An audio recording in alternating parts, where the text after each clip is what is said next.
What's up, guys? So today is a milestone in my recovery. Today I have 6 months sober, and I couldn't be more happier about it. And that's including weekends and holidays. Which I say that jokingly, but it's a real thing. People relapse on the holidays, and I made it through the winter holidays, birthday, everything sober, 6 months ago today, I got picked up at 9 a.m. by a neighbor of mine, and she took me to detox. I went in there scared, hopeful, but very afraid of what life was going to look like sober,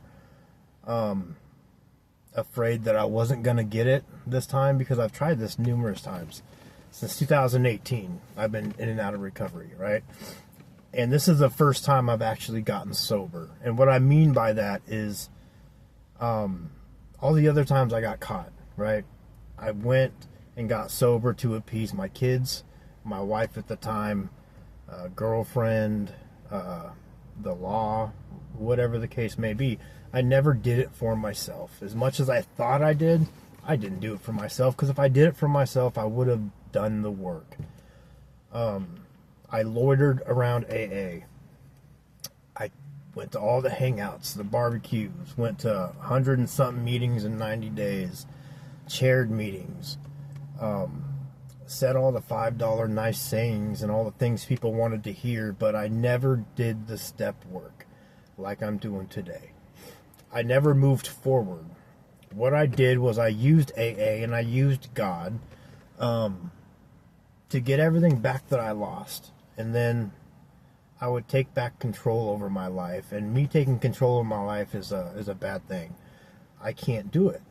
I run it to the ground. So that's why I need today to rely on a higher power to help guide me. I need my group of men in recovery to help me. I need the program, the steps, a sponsor, my sober house I live in. I need structure. I need to be told what to do, which is sad for a 42-year-old man. But I made all the wrong decisions growing up, right?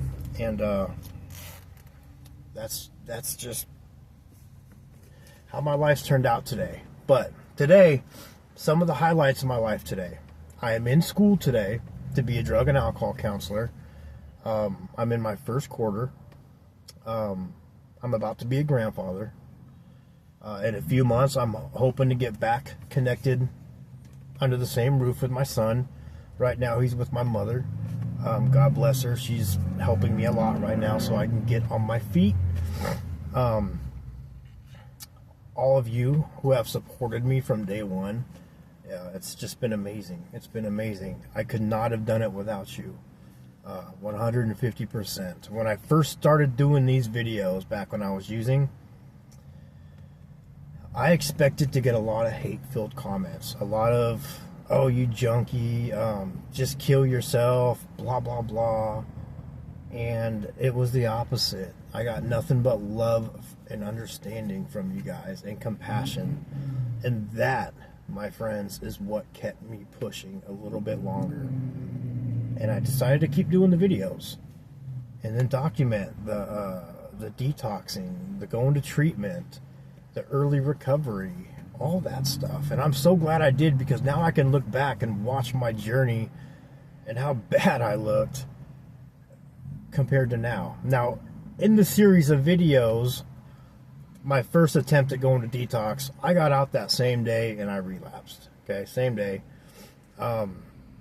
So there was a little stretch there that I obviously was lying about my sobriety, and you can clearly tell by looking at me, my behaviors, not going to meetings, not doing anything for my recovery except just, hey, I'm sober. But if I was truly sober at that time, I would have understood that living in a little RV with my son on property that didn't want me on their property was not okay. Continuously not paying my rent for the RV on the property was not okay. Putting my drugs before my son was not okay. Stealing food, stealing whatever we needed was not okay. Getting in fights was not okay, you know, and it's just crazy the journey I've been on, the ups and downs I've been on. Folks, I'm here to tell you sobriety isn't all peaches and fucking cream, okay? It sure is worth it, but there's going to be days that's not so good. There's going to be days you just want to give up.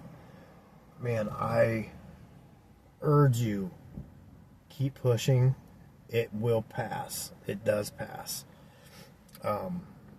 Cravings are still there. Not as much anymore, but I've learned to play the tape through, to think 4 moves ahead, like a chess game. You know, sure, I could probably go out and relapse today, keep it a good secret, nobody would know, and get away with it, right? But I've learned to think 4 moves ahead. What's going to happen is this. I'm going to obsess and think about it, about the next time I'm able to get high and sneak it. That's going to happen another time or two. Then I'm going to get reckless or cocky with it, and I'm going to get caught. I'm going to get hit with a UA. It's going to come up dirty. I'm going to be on a contract at my house if I'm not kicked out. I'm going to lose. I'm just going to give up on everything. I'm going to lose everything I've worked hard to get.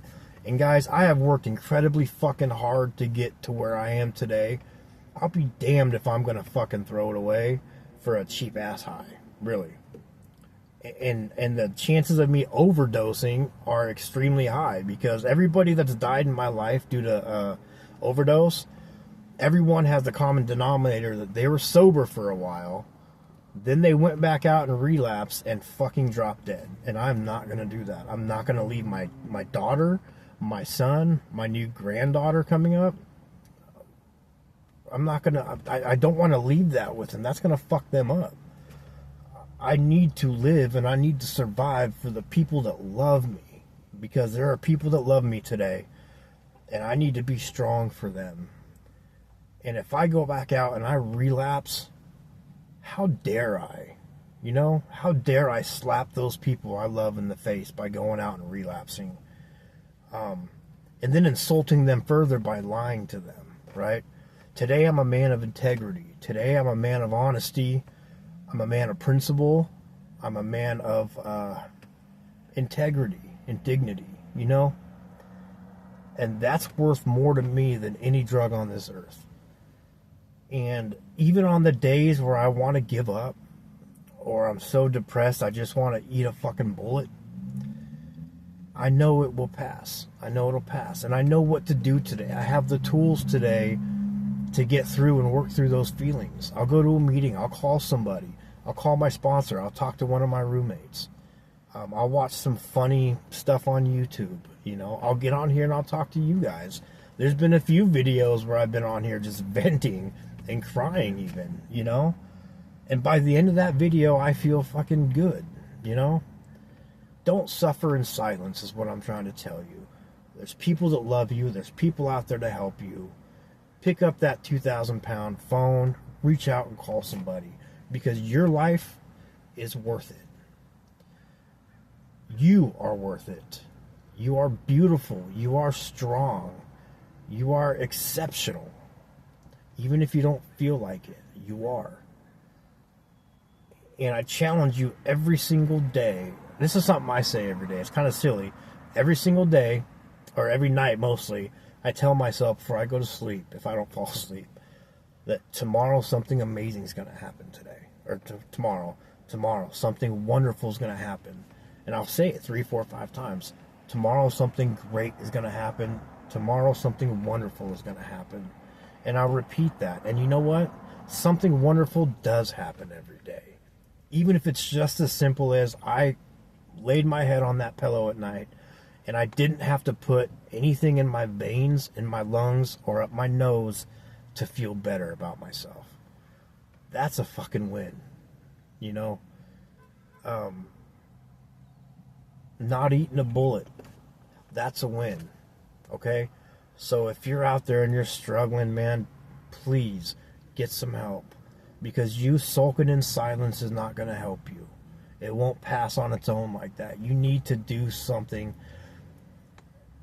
you know, as much work and effort as I put in to keeping up my drug addiction, I have to put that much work and more. I have to put that into my recovery on a daily basis, because I've seen people with 9 years, 20 something years go back out and use and die. So it doesn't matter if I have 6 months or 6 days or 6 years or 6 decades, man. I am not immune or cured from this disease ever. Every single day I need to keep in fit spiritual condition to be strong enough to fight these demons. And it's no joke, people. It's life and death, at least for me. So I'm so fucking grateful for the suffering I had to go through to get to where I'm at today, because without all that suffering, it would not have hurt enough for me to make the choice to get some help. And it takes a lot of courage and a lot of strength to make that choice. You're not a quitter, you're not weak, you're not a bum out, you're not none of that if you decide to get help or reach out for help. If you're struggling, get some help. Life is beautiful, people. Life is so beautiful. Even when it's not fucking beautiful, it's beautiful. I'm beyond grateful today. I'm overflowing with gratitude and love in my heart today, and light in my life today. I am life today. Before I was death. I sought death. I wanted death. I don't want to die today. I want to live today. And I'm super grateful. I love you guys. Be like more than words can express. So thank you for my 6 months of sobriety. For those that have been with me since day one, thank you. Be proud today, because it's because of you guys I got here, and God, of course, and other reasons, of course. But if you're new, thank you for your support. Go back and look at my old videos of what I looked like 6 months ago, 7 months ago, 8 months ago. It's pretty horrific, you know, and yeah, it's been life-changing, people. It's been life-changing. And I encourage anybody out there to drink the Kool-Aid, because it's definitely worth it. So I love y'all, and thank you for my 6 months of sobriety, and happy Valentine's Day.